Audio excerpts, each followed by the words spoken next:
Sean todos bienvenidos a nuestra asamblea pública de adoración. Recientemente escuché a un pastor que predicaba en una radio decir: yo no entiendo cómo hay cristianos que viven como si fueran enemigos de Dios. Decía, yo no entiendo cómo hay cristianos que viven como si fueran enemigos de Dios. Y de inmediato pensé, y yo no entiendo cómo hay pastores que piensen que los cristianos viven o puedan vivir como enemigos de Dios, y que los que viven como enemigos de Dios sean cristianos. El apóstol Pablo escribió a los cristianos de la ciudad de Colosas en Colosenses 1, 21 al 23, y a vosotros también que erais en otro tiempo, y a vosotros también, él está escribiendo a cristianos gentiles, y les dice: a vosotros también que erais en otro tiempo extraños y enemigos en vuestra mente, haciendo malas obras, ahora, hablando de Dios, ahora Dios os ha reconciliado en su cuerpo de carne, o Jesucristo os ha reconciliado en su cuerpo de carne por medio de la muerte, para presentaros ¿cómo? Para presentaros santos, para presentaros sin mancha e irreprensible delante de Él. Y créanme que esto no está hablando, o aquí el apóstol Pablo no está hablando de santidad posicional, está hablando de una santidad práctica. Amén. Amados y amados, un cristiano verdadero, alguien que realmente ha nacido de nuevo, nunca vivirá como un enemigo de Dios. Y quienes viven aún como enemigos de Dios son impíos, que parecen muchas veces ser cristianos, pero no lo son. Y es de este grupo de personas que parecen ser cristianos, pero no lo son, a los cuales yo quisiera estarme refiriendo el día de hoy, con la ayuda de Dios y su palabra, en esta quinta parte ya de esta serie de enseñanzas que hemos titulado La parábola de los dos hijos. Y para ello quiero invitarles de nuevo a que juntos leamos en la Biblia, en la palabra de Dios, en el Evangelio según San Mateo, en el capítulo 21, en el verso 28 al 32. En donde el Señor Jesús dice a los líderes religiosos que no solamente se resistían a creer en Él como el Mesías, sino que se oponían a su autoridad. Pero, ¿qué os parece? Un hombre tenía 2 hijos, y acercándose al primero le dijo: hijo, ve hoy a trabajar en mi viña. Respondiendo él dijo: no quiero. Pero después, arrepentido fue. Y acercándose al otro, al segundo hijo, le dijo de la misma manera. Y respondiendo él dijo: sí, Señor, voy. Y no fue.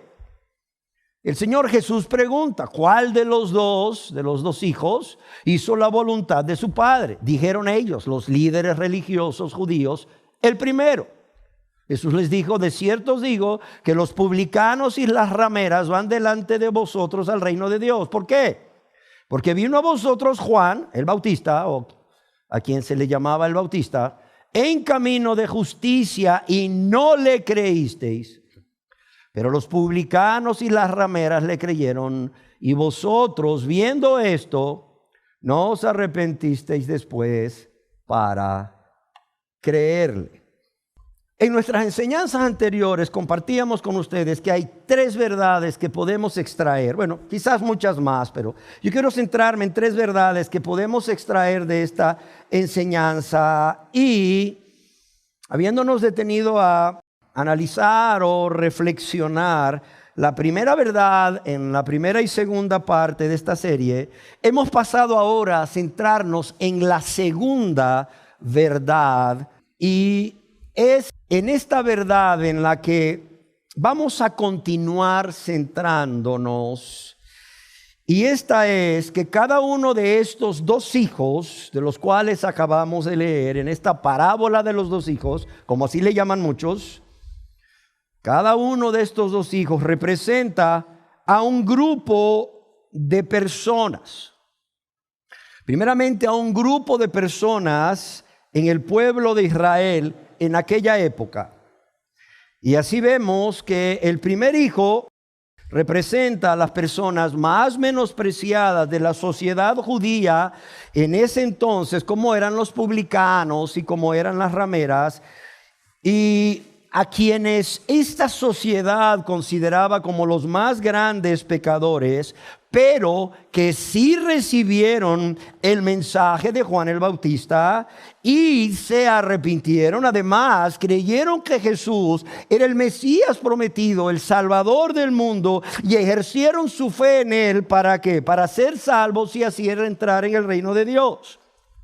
Ahora, también el segundo hijo representa a otro grupo de personas del pueblo de Israel en esa época, y son los líderes religiosos que aparentaban hacer la voluntad de Dios, pero que escucharon el mensaje de Juan, pero no lo recibieron. Escucharon el mensaje de Jesucristo, pero tampoco le recibieron, y por tanto no se arrepintieron ni creyeron en Jesús como el Mesías, y no se salvaron. Pero también yo quiero que recordemos que como parte de esta segunda verdad, también estos dos hijos representan a dos grupos de personas en los cuales está toda la humanidad. De modo que las personas no convertidas a Dios o están en el primer grupo o están en el segundo grupo. Es más, todos aquí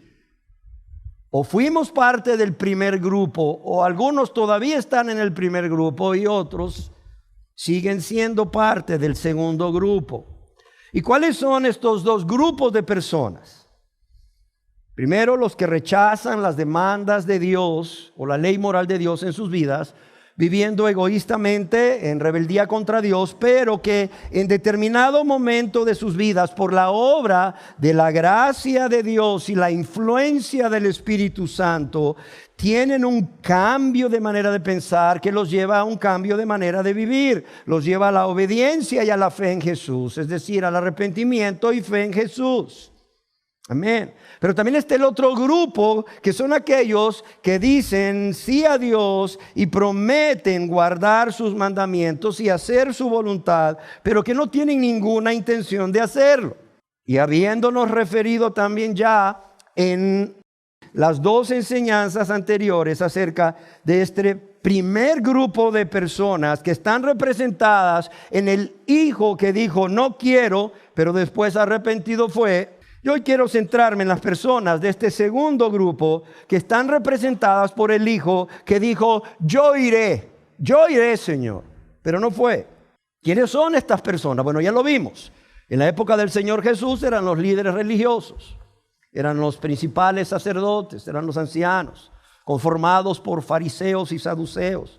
Personas que decían creer en Dios y ser hijos de Dios. En Juan 8:41, estas personas decían, un Padre tenemos, que es Dios.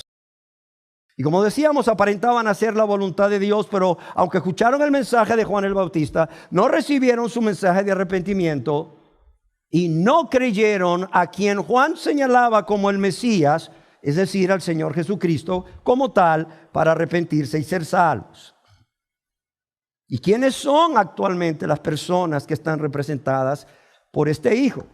Todas aquellas personas que dicen sí a Dios, que tienen o que hacen una profesión de fe, o que repiten la oración del penitente o la oración de aceptar a Cristo, como ustedes le quieran llamar, pero que no hacen la voluntad de Dios. Es más, no tienen ningún interés en hacerlo. J. Vernon McGee escribió al respecto. Esta parábola fue un insulto tremendo para aquellos jefes religiosos. Jesús les había comparado con aquel otro hijo que dijo que iría a trabajar para su padre y no fue. Además, colocó a los recaudadores de impuestos y las rameras en un nivel más alto que los líderes religiosos. Y continúa escribiendo J. Vernon McGee, esta parábola tiene aplicación hoy. ¿Por qué?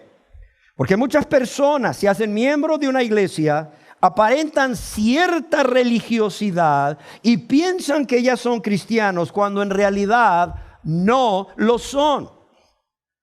Pueden cumplir con los rituales de esa iglesia y declaran su asentimiento a sus doctrinas, pero no son creyentes genuinos, a menos que hayan tenido una transformación en sus vidas. Y continúa escribiendo Magui.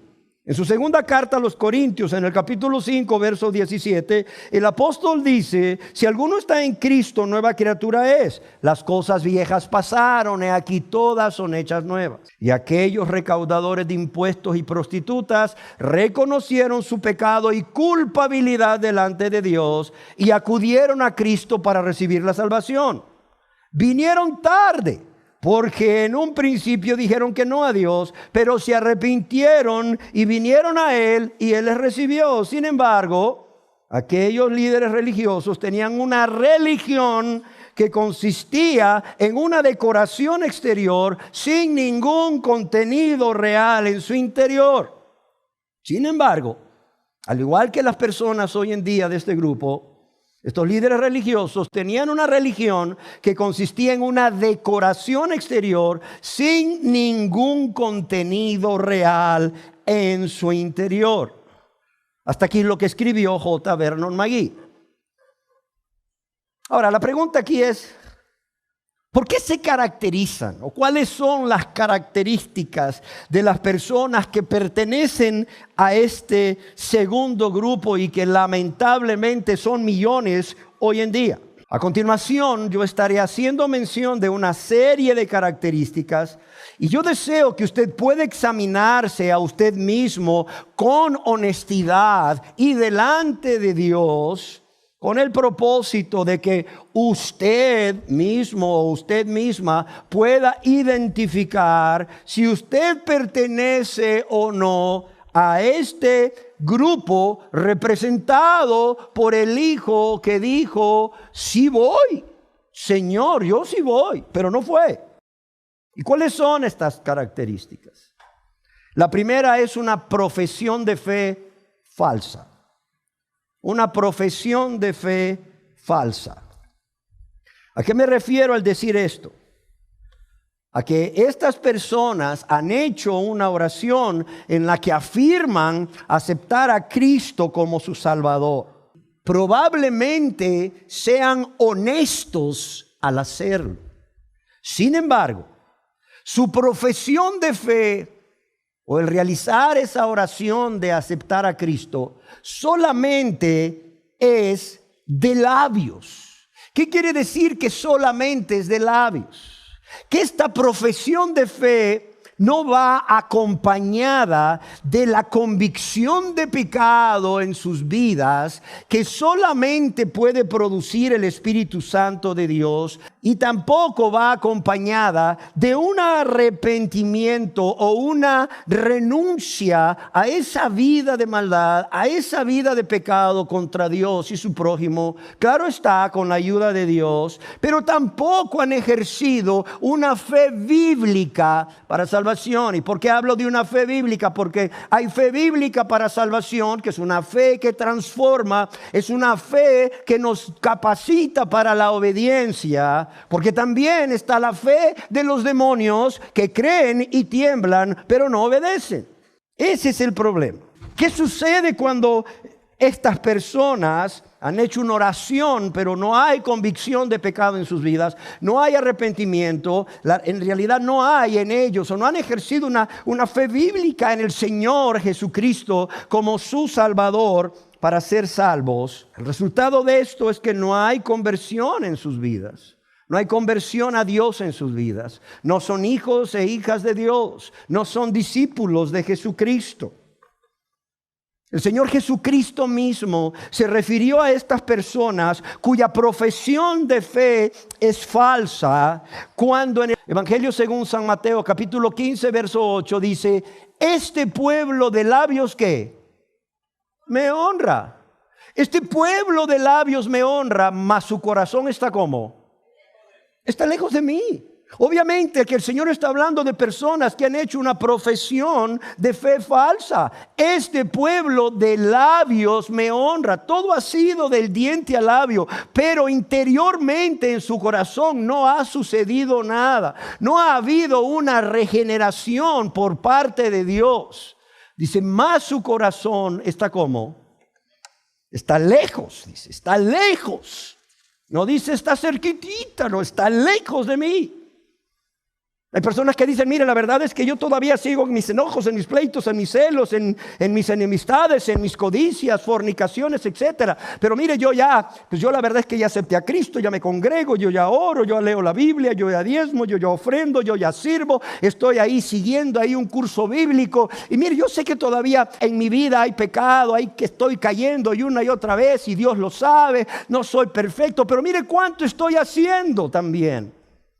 Y estas personas creen que por lo que están haciendo están más cerca de Dios. Cuando Jesús dice, este pueblo de labios me honra, mas su corazón está como, está lejos de mí. Amados y amadas, a estas personas es a quienes se refería el apóstol Pablo cuando en Tito capítulo 1 verso 16 escribió, profesan conocer a Dios. Es decir, con sus labios profesan conocer a Dios, profesan tener una relación personal con Dios, con sus labios profesan ser hijos e hijas de Dios, profesan conocer a Dios, pero ¿qué dice después?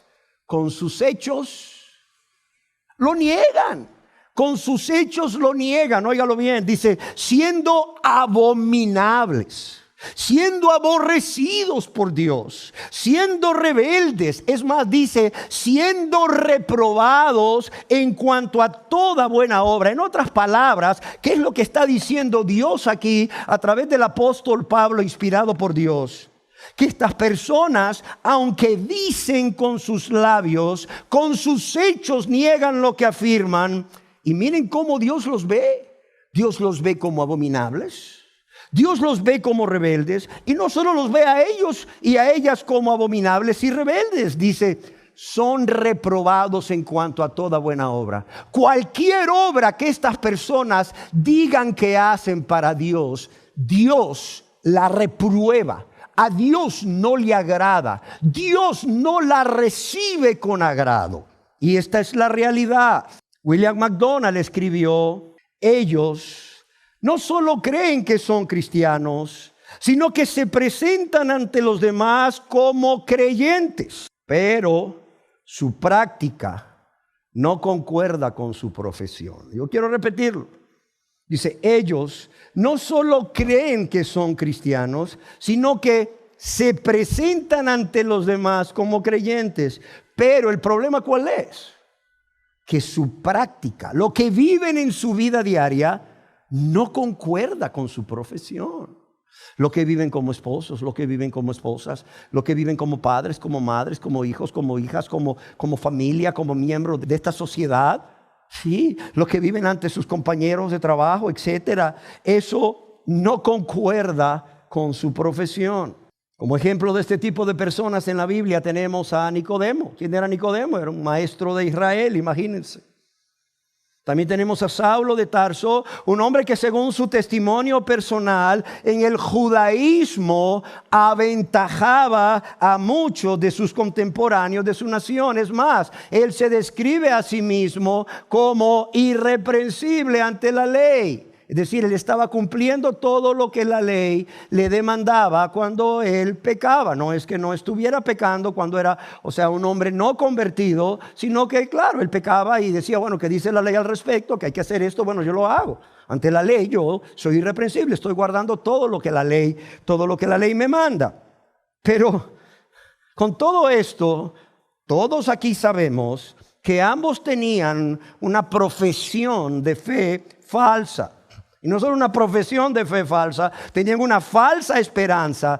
¿Por qué razón? Porque no habían nacido de nuevo. Ni Saulo ni Nicodemo habían nacido de nuevo. Y estaban engañados, como muchos hoy en día, que su profesión de fe es falsa. ¿Cuál es la segunda característica?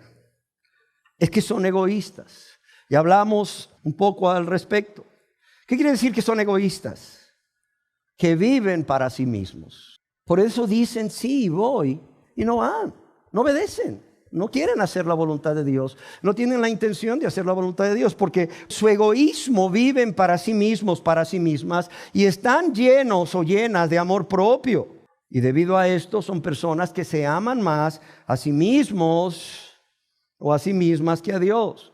Aman más el satisfacer los deseos de la carne, los deseos de los ojos, que son contrarios a la voluntad de Dios, así como viven para la vanagloria de la vida. Pero también son personas que aman más el deleite temporal que les brinda el pecado que a Dios, y vivir una vida agradable a Dios con la ayuda de Dios. Ya vimos en nuestra enseñanza anterior, o hace 2 enseñanzas, que un ejemplo de una persona egoísta es el hijo pródigo. ¿Por qué razón? Porque en su egoísmo nunca pensó en amar, en agradar y vivir para servir a su padre, quien representa a Dios en esta parábola, sino que amándose a sí mismo y deseando sobre todas las cosas o deseando egoístamente satisfacer los deseos de la carne, los deseos de los ojos y la vanagloria de la vida, este hombre no solo pide lo que no le corresponde porque su padre no había muerto, sino que se va lejos de su padre a gastar todos los bienes viviendo una vida de pecado. Pero además también, otra característica de estas personas es que al ser egoísta, aman más el vivir una vida cómoda. Una vida cómoda. Como dicen hoy en día, sin salirse de su zona de confort. Y claro, son personas que no desean esforzarse en lo más mínimo, no desean esforzarse con la ayuda de Dios, claro está, por amar a Dios y por amar a su prójimo, por vivir en santidad, por servir a Dios y servir a su prójimo. Decíamos que el Señor Jesús fue tan radical al respecto cuando Él afirmó en Lucas 14:26, si alguno viene a mí haciendo profesión de fe y no aborrece a su padre y madre y mujer e hijos, hermanos y hermanas y aún también su propia vida, no puede ser mi discípulo. Y aquí aclaro que aborrecer es la palabra miseo en griego, que significa amar menos, para que nadie aquí vaya a pensar que es que Dios nos está mandando a aborrecer a nuestros seres queridos, por cuanto quiero recordarles que los 10 mandamientos Jesús los resumió en 2. El primero y gran mandamiento, amarás al Señor tu Dios con todo tu corazón, alma, mente y fuerzas. Y el segundo, ¿cuál es? Amarás a tu prójimo como a ti mismo. Oiga, pero ¿cómo aquí el Señor dice que para venir a Él, verdad? Si alguien hace una profesión de fe, tiene que aborrecer a su padre, madre, mujer e hijos, hermanos y hermanas. No, aquí lo que está diciendo es amar menos. O sea, que sea Dios quien ocupe el primer lugar en tu vida. Así es. Que lo ames de manera suprema, que no haya nadie ni nada a quien tú estés amando más que a Dios, más que a Jesucristo, que es Dios vivo y verdadero.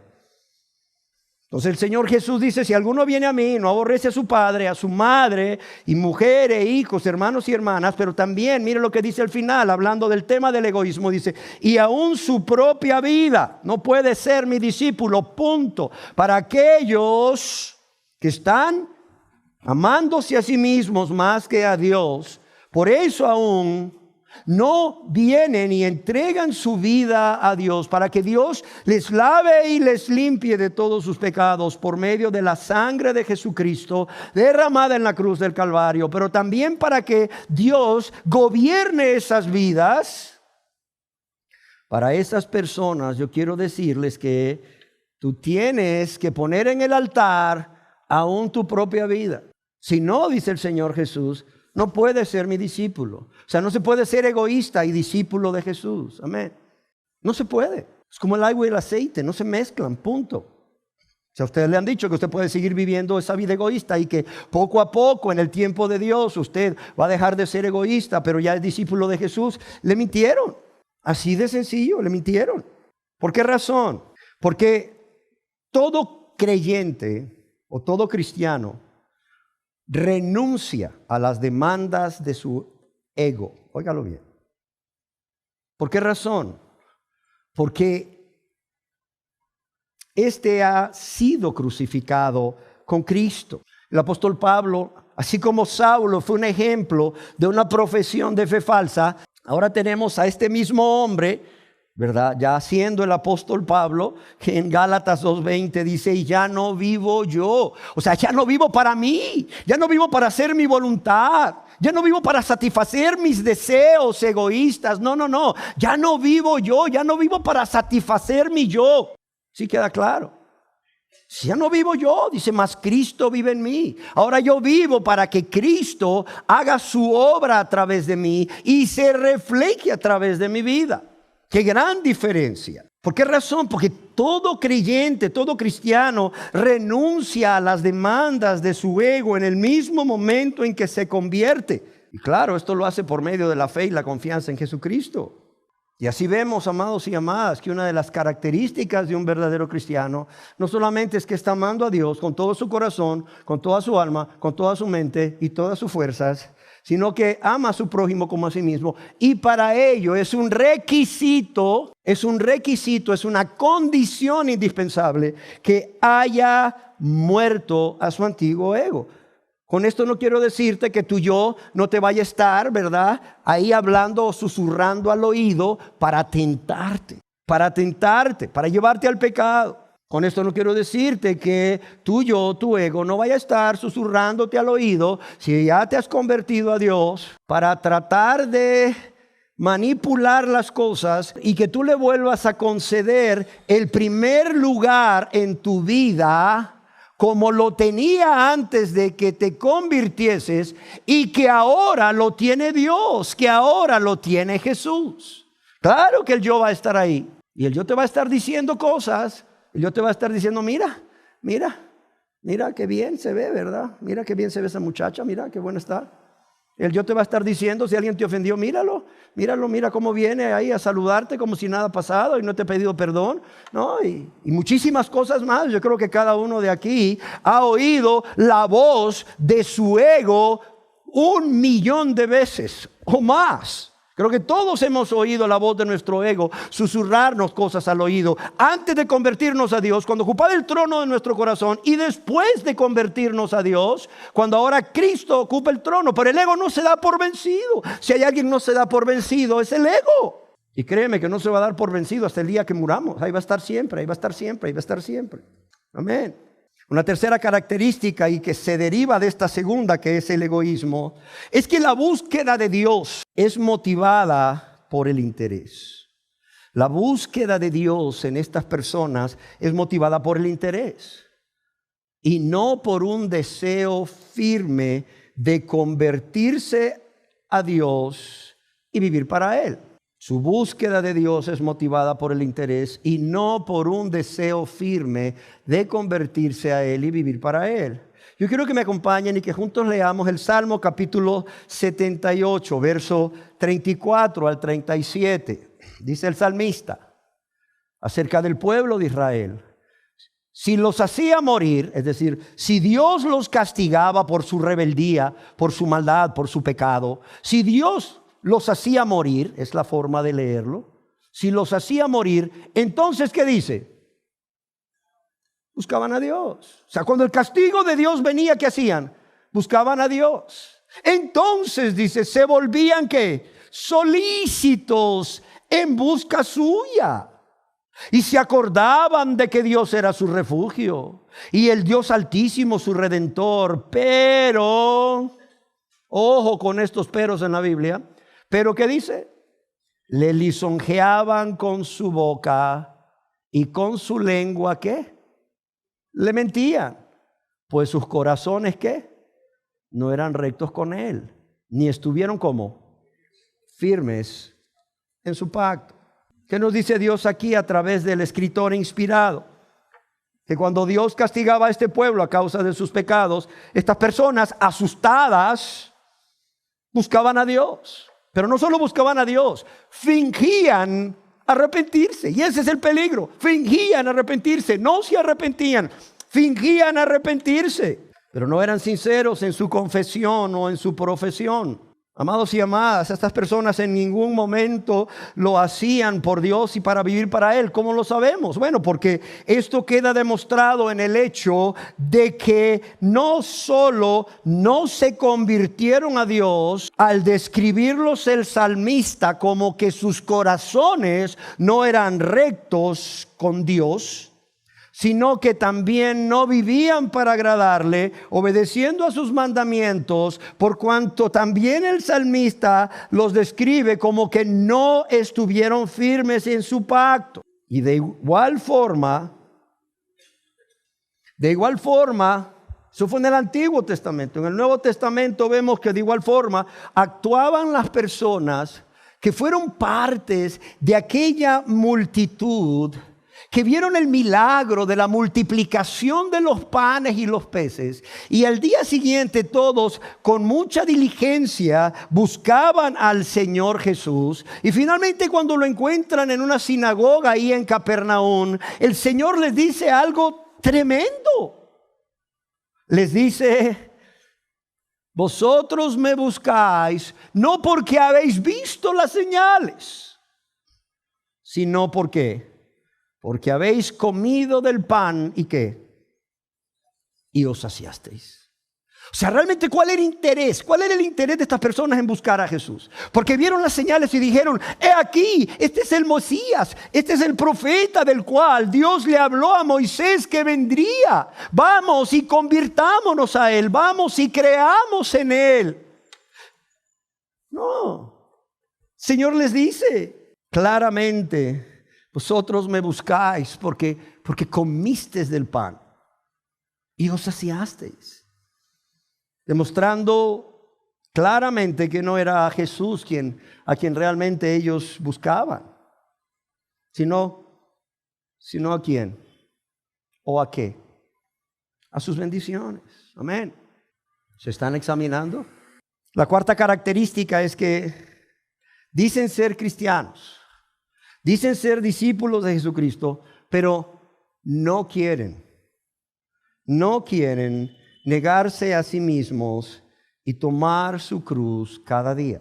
El Señor Jesús no pudo ser más claro cuando en el Evangelio según San Lucas, capítulo 9, verso 23, el Señor dice a todos los que le seguían: si alguno quiere venir en pos de mí, ¿qué le dice? No, pues acépteme a mí como su Salvador y punto, ya es perdonado. O repita la oración del penitente, o la oración del pecador, o la oración de acepta a Cristo y ya. No, dice: y decía a todos. Me encanta que diga y decía a todos, porque alguno puede decir: les dijo a ellos, pero a mí no. Yo con solo que haga la oración o repita la oración de aceptar a Cristo, ya me fui, ya soy salvo. No, dice: decía a todos.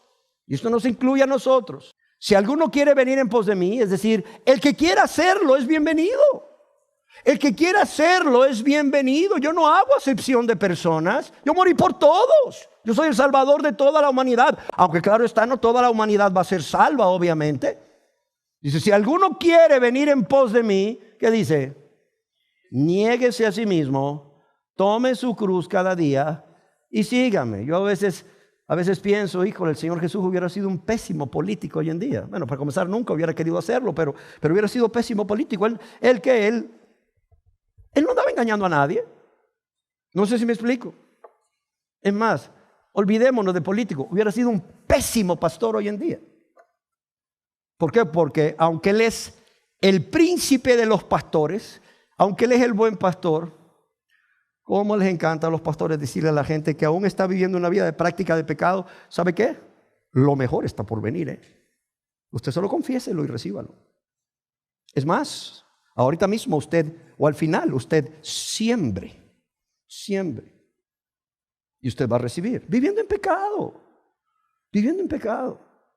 ¿Sabes qué le diría a estas personas el Señor Jesús, estando en un púlpito como este? ¿Alguno de ustedes quiere venir en pos de mí?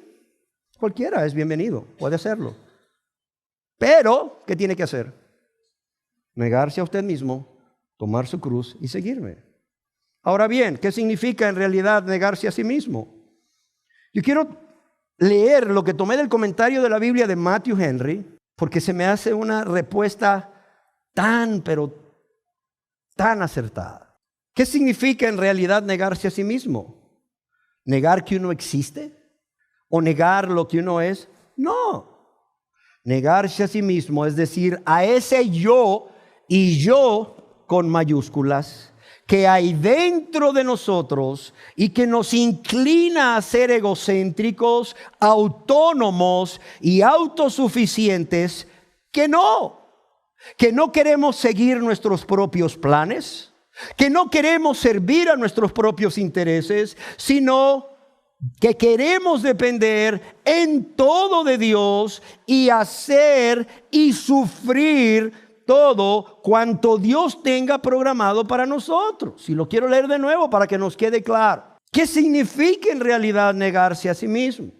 ¿Negar que uno existe o lo que es? No. Negarse a sí mismo es decirle a ese yo que hay dentro de nosotros y que nos inclina a ser egocéntricos, autónomos y autosuficientes, que no queremos seguir nuestros propios planes, que no queremos servir a nuestros propios intereses, sino que queremos depender en todo de Dios y hacer y sufrir todo cuando Él tenga programado para nosotros. Ahora bien, ¿qué quiso decir el Señor Jesús cuando dijo que era necesario que sus discípulos, además de negarse a sí mismos cada día, tomaran su cruz cada día?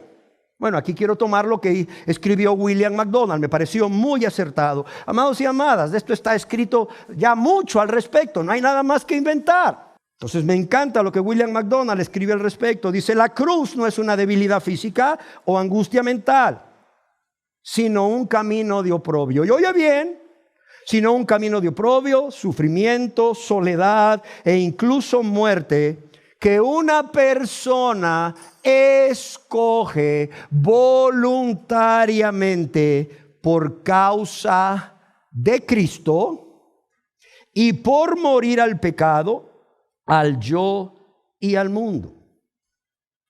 Tomar la cruz, continúa escribiendo MacDonald, significa escoger deliberadamente la clase de vida que Jesucristo vivió. ¿Y qué involucra esto? La oposición de los seres queridos muchas veces, el vituperio del mundo, estar dispuesto a abandonar familias, casa, tierras y las comodidades de esta vida si Dios te llama a ello para cumplir sus propósitos o los planes que Él tiene para ti. Una total dependencia de Dios, obediencia a los mandamientos de Dios y a la guianza del Espíritu Santo. Un camino de soledad, a veces, muchas veces un camino de soledad. También ataques organizados de parte de guías religiosos ya establecidos. Sufrimiento por causa de la justicia, es decir, de hacer lo recto, lo correcto, lo que agrada a Dios, lo que manda a Dios. Pero también calumnias y oprobio y derramar la vida por Cristo, por otros y por su causa. Y también la muerte al yo y al mundo. ¿Sí queda claro? Ahora, a la luz de ambas respuestas, podemos entender por qué las personas de este grupo que dicen sí, bien entusiasmadas, sí voy, pero después no van. Las personas que hacen una falsa profesión de fe, pero muy entusiasmadas, pero después no obedecen a Dios para nada, ni viven para agradarle, ni viven para amarle, ni viven para servirle, ni viven para ser adoradores en espíritu y en verdad. Se conforman con repetir una oración, con hacerse miembros de una organización religiosa, llámese como se llame. Se conforman con cumplir sus ritos y sus doctrinas. ¿Para qué? Para tranquilizar su conciencia que les acusa de maldad y de pecado. Pero, oiga bien, pero cuando entienden lo que significa la negación y tomar la cruz, dicen, bueno, hasta aquí. Más allá, no. Y eso que no hemos hablado de poner la otra mejilla. Y eso que no hemos hablado de caminar la segunda milla. Solamente con explicar qué es la negación y qué es tomar la cruz, dice, no.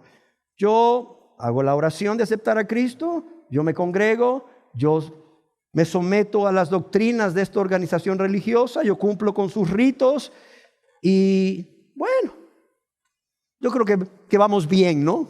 Creo que vamos por buen camino. Creo que ya hemos avanzado bastante.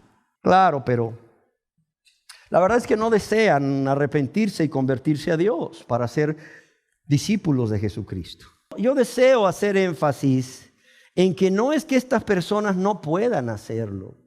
Créanme, no es que no puedan hacerlo. ¿Por qué? Porque Dios no es injusto y no le va a pedir a estas personas algo que Él en su gracia no le pueda capacitar para llevar a cabo. Yo lo quiero repetir. No es que las personas no puedan. Yo oigo personas que escuchan la palabra 2, 3 domingos y luego a la verdad ya no los veo, me los encuentro por ahí, le digo, ¿qué pasó? No, pastor, es que la verdad es que eso no se puede. Yo le estaba dando vueltas y eso no se puede. O sea que Dios te pide algo imposible. O sea que Dios es injusto. Amados y amadas, no es que no se pueda. ¿Por qué? Porque Dios no es injusto y no le va a pedir a una criatura o una persona que Él mismo ha creado para Él, pero que se ha descarriado, ha escogido seguir su propio camino en lugar de seguir el camino de Dios. Dios no le va a pedir a esa persona algo, óigalo bien, que en su gracia Dios no les pueda capacitar para llevar a cabo. Por tanto, no es que no se puede, es que no se quiere hacer. Es que no se quiere hacer. Y muchos no quieren hacerlos porque cuando escuchan o conocen de las demandas del Señor Jesús, entre ellas esta de si alguno quiere venir en pos de mí, niéguese a sí mismo y tome su cruz cada día, y entienden lo que es negarse y entienden tomar la cruz, dicen no, hasta ahí nomás llegamos. En mi pueblo dicen, y lo digo con respeto, aquí es donde la mula botó a Genaro. La gente dice hasta aquí nomás, punto. Miren, en el otro lugar no me la pintan tan difícil. Así es que mejor me voy para allá. Total, que todos hablan del mismo Dios, todos adoran al mismo Dios, todos hablan de la Biblia y bueno. Wow. Estas personas piensan que si realmente se convierten a Dios, al entender qué es la negación y tomar la cruz, piensan que si se convierten a Dios, todo será pérdida y sufrimiento. Ignorando que tomar la cruz también involucra, óigase bien, asirse de la vida que es verdaderamente vida. Es asirse de Cristo, como el pámpano que está ahí unido a la vid verdadera que es Cristo. Y significa encontrar por fin, óigase bien, significa encontrar por fin la razón de nuestra existencia. Y no solo eso, significa recibir de Dios en su infinita misericordia, en su gracia, como un regalo inmerecido, un galardón eterno. Amén. La quinta característica es que son hipócritas. Y lo digo con respeto. En el Evangelio según San Mateo, capítulo 23, verso 27 al 28, el Señor Jesús describe la hipocresía de un grupo de personas que aparentaban ser muy espirituales. Es más, ellos creían ser hijos de Dios, pueblo de Dios. Y el Señor Jesús les dice, ¡ay! Y mire que comienza con un ay, comienza con un lamento. Y cuando el Señor dice ay, hay que poner atención. Igual que cuando dice de cierto te digo. Dice, ay de vosotros, escribas y fariseos, ¿qué dice? Hipócritas. Porque sois semejantes a sepulcros blanqueados, que por fuera a la verdad se muestran como hermosos, mas por dentro están llenos ¿de qué? De huesos muertos y de toda inmundicia. Así también vosotros por fuera a la verdad os mostráis ¿qué? justos a los hombres, pero por dentro estáis llenos ¿de qué? De hipocresía e iniquidad. Dijimos al principio que del grupo al cual nos estamos refiriendo representa a quién, a los líderes religiosos que eran fariseos y saduceos. Y Jesús está diciendo a los fariseos y saduceos que eran ¿qué?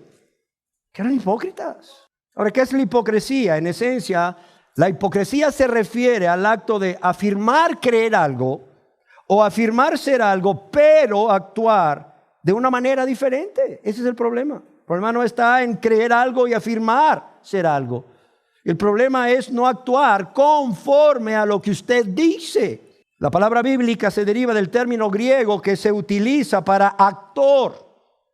Actor. Literalmente, uno que usa una máscara. Uno que usa una máscara. En otras palabras, un hipócrita es alguien que finge ser lo que no es. Un hipócrita es uno que lleva una máscara. Alguien cuya apariencia externa es radicalmente diferente de lo que es por dentro. Y alguien escribió: son maestros del disfraz.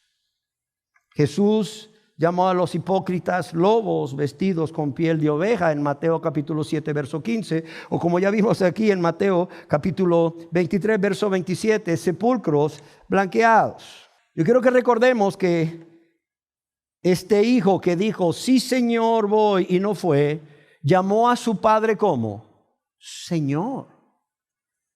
En su respuesta, este hijo da la impresión de que guarda mucho respeto por su padre. Él da la impresión de que guarda mucho respeto hacia su padre. Es más, al responder afirmativamente a la petición de su padre, él está actuando como si en verdad quisiera agradarle o complacerle. Pero vemos que al no obedecerle, este hijo demuestra que solo está usando ¿qué? Una máscara. Solo está fingiendo ser un hijo obediente, pero todos sabemos que no lo era. Como los actores en el escenario, este hijo es un actor ante su padre. Es un actor ante su padre representando el papel del hijo obediente. Pero su obediencia no era real, es decir, su obediencia no era una vivencia. Y así, amados y amadas, lamentablemente tengo que decirles que sucede igual hoy en día, o en nuestros tiempos, o en nuestra época. Millones de personas están representando un papel como actores en el escenario de la vida diaria. Óigase bien, millones de personas están representando un papel como actores en el escenario de la vida diaria. ¿Y cuál es el papel que están representando? El papel de cristianos, el papel de cristianas. Y por cierto, wow, qué bien lo hacen ante los ojos de los seres humanos que les rodean. De modo que convencen a sus líderes espirituales y convencen a las personas a su alrededor que verdaderamente son cristianos, son hijos o hijas de Dios. Tú los puedes ver cómo lloran, tú los puedes ver cómo se ven tan compungidos el día que pasan al frente o ahí desde sus asientos, repiten la oración del penitente o de aceptar a Jesucristo como su Salvador personal. Yo diría que buenos actores y actrices son que hasta convencen al pastor y a toda la congregación. Y no solo eso, cuando los invitan a dar su testimonio, son pero tan convincentes. ¿Cuál es el problema? El problema es que nunca han nacido de nuevo. El problema es que nunca se han convertido a Dios. El problema es que nunca han sido perdonados por Dios y por tanto no son salvos. Es más, aun cuando alaban, cuando adoran y cuando oran a Dios sin obediencia en sus vidas, sin obediencia a Dios en sus vidas, todo es una actuación. ¿Por qué razón es una actuación? Porque están fingiendo ser lo que Dios sabe que no son. Cuidado, están fingiendo ser lo que Dios sabe que no son. Y así vemos cómo estas personas tienen exteriormente apariencia de justicia, apariencia de rectitud y también apariencia de piedad, pero con sus hechos, con sus obras, lo niegan. En sus vidas todo es puro formalismo, una manifestación externa de religiosidad sin conversión a Dios, es decir, sin que exista en sus corazones esa obra de regeneración que Dios lleva a cabo en toda persona que con un corazón contrito y humillado se acerca a Él, confesando sus pecados y apartándose para alcanzar misericordia. Pero además de confesar sus pecados y apartarse, suplicar al Dios que puede y quiere perdonarles, que les lave y les limpie de todos sus pecados, por cuanto han creído en Jesucristo como su Salvador. Por cuanto han creído que Jesucristo al morir en esa cruz murió por ellos, murió en lugar de ellos para recibir el castigo que ellos debían haber recibido de parte de Dios por haber pecado una y otra y otra y otra vez contra Dios y su prójimo. Amén. Pero también porque creen firmemente que Jesucristo no solo murió para ser su Salvador, sino que fue sepultado y resucitó al tercer día con poder. ¿Para qué? Para de esa manera ellos fuesen, los pecadores que confían en Jesús, fuesen declarados absueltos, fuesen declarados inocentes, fuesen declarados justos por Dios, no por sus obras, sino por lo que Cristo hizo por ellos al morir, ser sepultado y resucitar al tercer día con poder. Amén. Ahora, quizás usted se pregunte, y con esto ya vamos llegando al fin, ¿por qué estas personas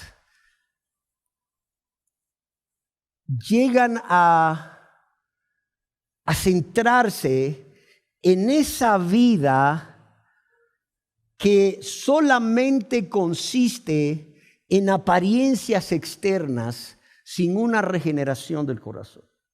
¿Por qué estas personas se conforman con cumplir con los rituales o obedecer los dogmas y las doctrinas de asociaciones religiosas humanas, llámese como se llame?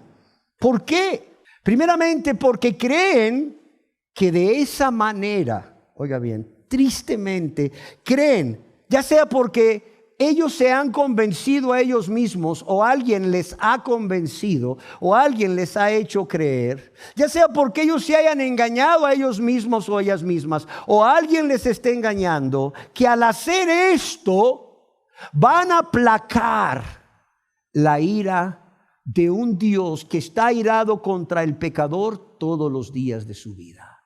¿Sí me entiende? O sea, ellos creen que esto que hacen es semejante a aquellos sacrificios que ofrecía el pueblo de Israel ante Dios. ¿Para qué? Para buscar el perdón de pecados por Dios. El problema es que lo que ellos están haciendo sin conversión a Dios es lo mismo que hacían aquellos judíos o aquellos israelitas que venían y ofrecían a Dios un animal como holocausto, como ofrenda por el pecado, pero era un animal cojo, era un animal hurtado o era un animal golpeado o magullado, y Dios abominaba, aborrecía ese sacrificio, como también aborrece estas obras que se están llevando a cabo sin arrepentimiento y sin fe en Jesucristo. Ese es el problema. Estas personas creen que de esta manera van a aplacar la ira de Dios contra el impío, que se resiste, que se revela a arrepentirse y creer en Jesús como su único y suficiente Salvador. Pero también Lo hacen para calmar sus conciencias atormentadas cuando Dios en su gran amor y en su infinita misericordia viene a convencerles de pecado, viene a confrontarlos con sus pecados. Y claro está, créeme lo que una conciencia atormentada es algo que genera inquietud, genera angustia. Y para calmar sus conciencias atormentadas por esa convicción de pecados de parte de Dios por medio de su Santo Espíritu, pero también por las consecuencias que ya la persona está sufriendo en su vida y en su relación con sus semejantes o su prójimo, por vivir vidas de práctica de pecado en completa rebeldía a Dios. ¿No creas que es en balde que lo hacen? Claro que hay un propósito por el cual lo hacen. En segundo lugar, como una forma de manipular a Dios. Podríamos decir que en primer lugar para tratar de alcanzar el perdón de todos sus pecados o la justificación que solo Dios puede dar por medio de la fe en Jesucristo, y así ellos piensan que de esa manera van a aplacar a la ira de Dios.